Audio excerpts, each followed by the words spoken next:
Monsieur Jacques Borde, vous êtes écrivain et journaliste français. Merci beaucoup pour cet entretien que vous accordez à la radio francophone iranienne. Monsieur Borde, quelle analyse portez-vous sur ce qui se passe à écoutez, c'est assez intéressant. Alors, le problème, c'est que j'étais pas chez moi ces dernières 36 heures, donc je suis pas au fait des derniers événements.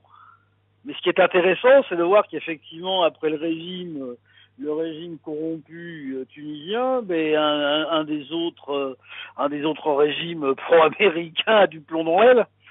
Ce qui est intéressant parce que quand on voit tous les efforts qu'ont mis en place les États-Unis avec leur projet de grand Moyen-Orient, les espèces de combinations qu'ils ont mis en place au Liban pour empêcher la nouvelle majorité de se mettre en place, subitement, c'est là où ils s'y attendaient pas que les mauvaises surprises sont venues.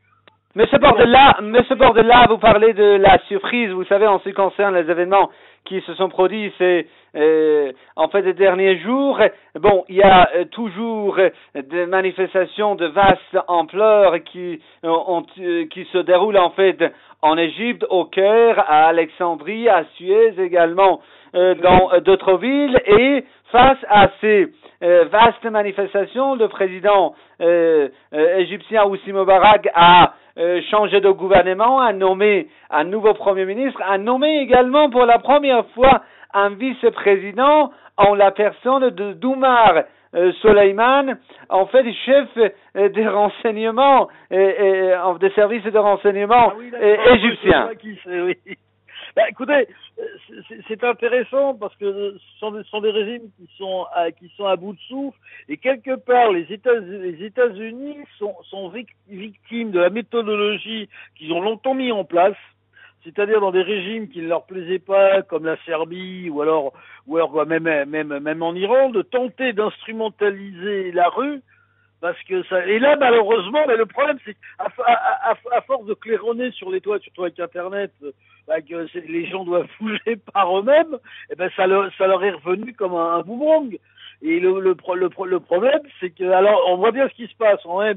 Les mouvements qui sont pas authentiques, s'effondrent d'eux-mêmes. On a vu un peu la pitoyable manifestation de militants d'un député de Dakar qui sont allés faire de l'agitation à Tripoli, au Liban, où même l'Orient le Jour a reconnu que derrière ces militants qui étaient vus mettre la pagaille, les Tripolitains n'avaient quasiment pris aucune part. Alors ces mouvements ne durent pas, parce que ça ce sont des mouvements qui sont clairement instrumentalisés de Washington, selon la méthode la suivante: tant que le régime ne nous plaît pas, on se débrouille pour faire de l'agitation. Le problème, c'est que maintenant, ils sont confrontés à de véritables mouvements populaires qui ne contrôlent pas. Alors évidemment, en Égypte, on voit sortir les recettes habituelles. L'ancien patron de l'armée de l'air, qui est Hosni Moubarak, mais nomme l'ex-patron des renseignements comme vice-premier ministre. Le problème des Américains et de leurs alliés, c'est de savoir si ces choses vont suffire. On le voit bien en Tunisie, où les Américains ont rapidement réagi en conseillant aux Tunisiens, à l'armée tunisienne, de débarquer Ben Ali. Finalement, les gens ils sont pas satisfaits parce que ça ne répond pas à leurs espérances. Alors concernant l'Égypte, c'est un pays qui est encore plus important pour les États-Unis, dans le sens où c'est un pays de l'ex-ligne de front, on va dire, avec Israël, et qui n'est en paix que parce qu'avec Israël, que parce qu'à la suite de la guerre de 73, qui était un peu une guerre de repositionnement, où les Égyptiens n'avaient pas comme agenda de battre les Israéliens, comme on disait à l'époque, de mettre les Juifs à la mer, mais simplement de récupérer, d'arriver à une espèce de parité, d'attirer les Israéliens à la table de négociation. Et alors du coup, Sadat, lui, s'est fait, il a eu le tarif de sa peine, et on s'est retrouvé avec Monsieur Moubarak. Monsieur Borde, vous parlez en fait d'Israël et des Israéliens. Vous savez, en fait, le régime israélien a évacué le personnel de son ambassade au Caire par crainte en fait de représailles de la part des manifestants, et les Israéliens sont actuellement à en juger par des informations des agences de presse, sont très inquiets de ce qui se passe en Égypte.